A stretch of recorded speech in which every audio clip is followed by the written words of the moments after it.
નમસ્કાર, આપ જોઈ રહ્યા છો જેકેએસ ન્યૂઝ ગુજરાતી। વાત કરીએ તો અમરેલી જિલ્લામાં કોંગ્રેસમાં મોટું ગાબડું પડ્યું છે। કોંગ્રેસને વધુ એક ઝટકો લાગ્યો છે। ત્યારે કોંગ્રેસના પૂર્વ ધારાસભ્ય અમરીશ ડેર ભાજપમાં જોડાવાના હોય, જેને લઈને જિલ્લા કોંગ્રેસ પ્રમુખ પ્રતાપ દુધાતે આપ્યું નિવેદન। પ્રતાપ દુધાત દ્વારા અમરીશ ડેરને ભાજપમાં ન જવા માટે મીડિયા મારફત કરાઈ વિનંતી। જો અમરીશ ડેર ભાજપમાં જાય તો આ લોકશાહીનો દેશ છે, તેને કોઈ રોકી ન શકે। કોંગ્રેસમાં રહીને જેટલી ડિબેટો કરી છે, રેલવેને લઈને જેટલા વિરોધ નોંધાવ્યા છે, અનેક મુદ્દાઓને લઈને વિરોધ નોંધાવ્યો છે, તે ભાજપમાં રહીને લોકોના પ્રશ્નોનું સીધું નિરાકરણ લાવી શકશે। આમ પ્રતાપ દુધાતે અમરીશ ડેરને સીધો સવાલ કર્યો હતો। અમરીશ ડેર ભાજપમાં જોડાય તો કોંગ્રેસમાં સૌરાષ્ટ્રમાં દિગ્ગજ નેતા છે અને આહિર સમાજમાંથી આવી રહ્યા છે આ અમરીશ ડેર ત્યારે હવે ફરી ભાજપમાં ખેસ ફેરશે। રાજુલા જાફરાબાદના કાર્યકરો સાથે ભાજપમાં જોડાશે। એકાદ વર્ષથી આ બધી વાતો ચાલી રહી છે અને ભાજપમાં જાય છે। ટીવી મારફત સી.આર. પાટીલે પણ ઘણીવાર સ્ટેટમેન્ટ આપ્યા છે કે રૂમાલ મેં મૂકેલો છે।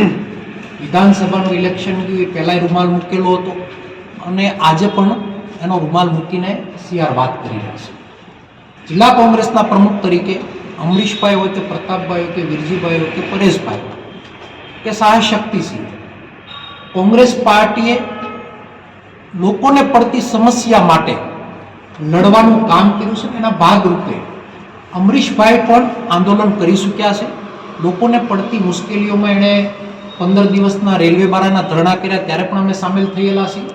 ઘણી ડિબેટોમાં અમરીશભાઈએ પણ લોકોના પ્રશ્નોને ઉઠાવવાના પ્રયત્નો પણ કરી રહ્યા છે। ગુજરાતની અંદર આજે 17,000 સ્કૂલમાં એક શિક્ષક ભણાવી રહ્યા છે એવો અહેવાલ વિધાનસભાની અંદર જાહેર થયો છે ને એની ડિબેટો અમરીશભાઈ પણ કરી ચૂક્યા છે।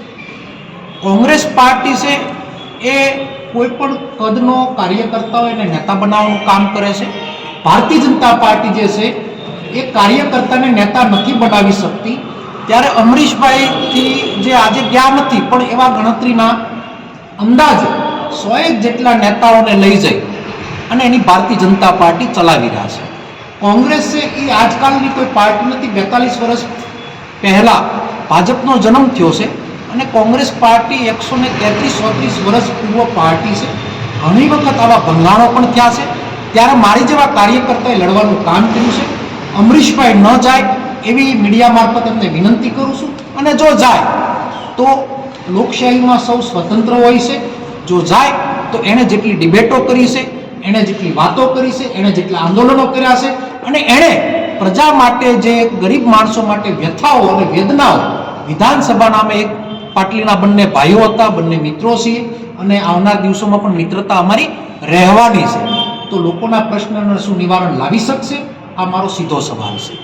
બીજી વાત, કોંગ્રેસ કાર્યકર્તાઓ રોજે છેલ્લા 10 વર્ષમાં સી.આર. પાટીલ પ્રદેશ પ્રમુખ બન્યા અને એણે વચ્ચે સ્ટેટમેન્ટ કર્યું ભારતીય જનતા પાર્ટીની કરણી અને કથનીમાં ફરક છે। એવું મેં વારંવાર નિવેદનોમાં પણ કીધું છે અને આજે પણ કહી રહ્યો છું કે તમને તમારામાં વિશ્વાસ નથી, ત્યારે કોંગ્રેસના નેતાઓના ખંભે તમે ગુજરાતને ચલાવવાનો પ્રયત્ન કરી રહ્યા છો।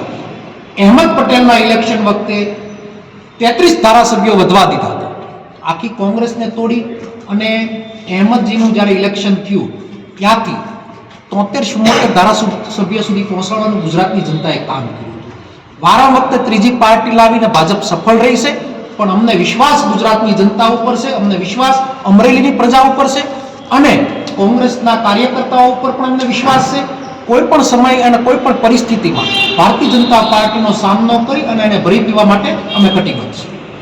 અમરીશભાઈ ટિકિટ માંગી હતી એને મળવાની હતી અને બીજાને મળવાની છે, એટલે છોડવાના એવી જે વાત છે એના વિશે ટિકિટની પરામર્શ હજુ પ્રદેશ હાઈકમાન્ડ, દિલ્હી હાઈકમાન્ડમાં કોઈ થયું નથી અને અમરીશભાઈ દાવેદાર હોય અથવા એ પોતે કાર્યકારી પ્રમુખ છે, એના કરતાં મારું પદ જિલ્લા પ્રમુખ તરીકે નાનું ગણાય એટલે એ બારામાં હું એટલા માટે કહી ના શકું। ટિકિટની કોઈ પણ વાત છે પ્રદેશ મારફત અને નેશનલ મારફત થતી હોય ત્યારે જિલ્લા કોંગ્રેસના પ્રમુખ તરીકે એટલી વિનંતી કરી શકું કે અમરીશભાઈ એક તાકાતવાળા નેતા છે, પણ એ વિરોધ પક્ષમાં એની શક્તિ ખીલી છે। શાસક પક્ષમાં જાય તો ગયેલા લોકો પોપટની જેમ પોપટ ન બની જાય એવી વિનંતી કરું છું। પ્રતાપભાઈ, કેમ એવી અમરીશભાઈને ફરજ પડી છે કોંગ્રેસ છોડીને ભાજપ? આજ દિવસ સુધી અમરીશભાઈ હજુ ગયા નથી એટલે આ બારામાં હું કંઈ કહેવા માંગતો નથી, પણ જેટલા નેતાઓ કોંગ્રેસના જે નેતાઓ કુંવરજીભાઈ હોય, જવાહરભાઈ હોય, ભાઈ વિઠ્ઠલભાઈના દીકરા જયેશભાઈ હોય, એવા ગણું તો 65 જણાના એક સાથે નામ બોલી શકું। એ નેતાઓનું નેતાપણું પતી ગયું છે અને બધા શિસ્તબદ્ધ કોંગ્રેસમાં હતા ત્યારે બાપ બનીને કામ કરતા હતા, ત્યાં બનીને પોપટ બનીને કામ કરી રહ્યા છે, એ ગુજરાતની જનતા જાણે છે. લોકસભા તમે લડવાના છો? લોકસભાનું ઇલેક્શન આવી રહ્યું છે. કોંગ્રેસ પાર્ટી લડવાની છે, પ્રતાપ દુધાત નથી લડવાનું. કોંગ્રેસ પાર્ટી, કોંગ્રેસનું સંગઠન, કોંગ્રેસના એક એક કાર્યકર્તા ભારતીય જનતા પાર્ટી સામે લડવાના છે. અને અમરેલીની અંદર ઇતિહાસ એવું દોહરાવે છે, ઇન્દિરા ગાંધીનો જ્યારે યુગ તપતો હતો, ઇન્દિરા ગાંધીનો જ્યારે આખા હિન્દુસ્તાનમાં સર્વે સર્વા હતા ત્યારે દ્વારકાદાસ પટેલ જીત્યા હતા. દ્વારકાદાસ પટેલનો આ જિલ્લામાં જ્યારે દિવસ તપતો હતો ત્યારે રવાણી સાહેબ અહીંયા જીત્યા હતા. આ ગુજરાતની જનતામાં અમરેલી જિલ્લાની જનતા, એના મતદારો અલગ પ્રકારનો મિજાજ ધરાવે છે. ત્યારે રૂપાલા સાહેબની પણ અહીંયા વાત ચાલી હતી, અહીંયાથી બદલીને એને રાજકોટ જવું પડ્યું. માંડવિયાભાઈની પણ અહીંયા વાત ચાલી હતી, એ પણ નિર્ણય ન લેવાઈ શક્યો. માટે ભારતીય જનતા પાર્ટીને કોંગ્રેસથી અહીંયા ડર સતાવી રહ્યો છે. માટે બેકફૂટ ઉપર ભાજપ લડી રહી છે અને અમે અમારું કામ કરી રહ્યા છીએ. અમારો આજનો એક જ સવાલ છે કે જે ગુજરાતની જનતાને, ખેડૂતોને પાક વીમો જે આ લોકો ભ્રષ્ટાચારીઓ ખાઈ ગયા છે એ જનાર લોકો અપાવશે કે કેમ? ત્યારે અમરેલી જિલ્લા પંચાયતના વિરોધ પક્ષના નેતા પ્રભાતભાઈ કોઠીવાળાએ જણાવ્યું હતું કે હું અને જિલ્લા પંચાયતના કોંગ્રેસના સભ્યો, તાલુકા પંચાયતના સભ્યો, કોંગ્રેસના તેમજ અનેક કાર્યકર્તાઓ અમરીશ ડેર સાથે ભાજપમાં જોડાશું. રાજુલા જાફરાબાદ વિસ્તારના કોંગ્રેસના પૂર્વ ધારાસભ્ય અને પ્રદેશ કોંગ્રેસના કાર્યકારી પ્રમુખ અમરીશ ડેર ભાજપમાં જોડાઈને કેસરીઓ કરશે, જેને લઈને અમરેલી જિલ્લાનું રાજકારણ ગરમાયું છે. હાલ અમરીશ ડેરને 6 વર્ષ માટે કોંગ્રેસમાંથી સસ્પેન્ડ કરવામાં આવ્યા છે. ત્યારે આવતીકાલે અમરીશ ડેર ભાજપમાં જોડાઈને કેસરિયા ધારણ કરશે. અમરીશ ડેરને ભાજપમાં મહત્વની જવાબદારી મળી શકશે. જેકેએસ ન્યૂઝ સાથે જૈનિક સોજિત્રા, અમરેલી. કોઠીવાડ, કાર્યકારી અધ્યક્ષ અખિલ ભારતીય ઓબીસી મહાસભા ગુજરાત પ્રદેશ અને જિલ્લા પંચાયત વિરોધ પક્ષનો નેતા.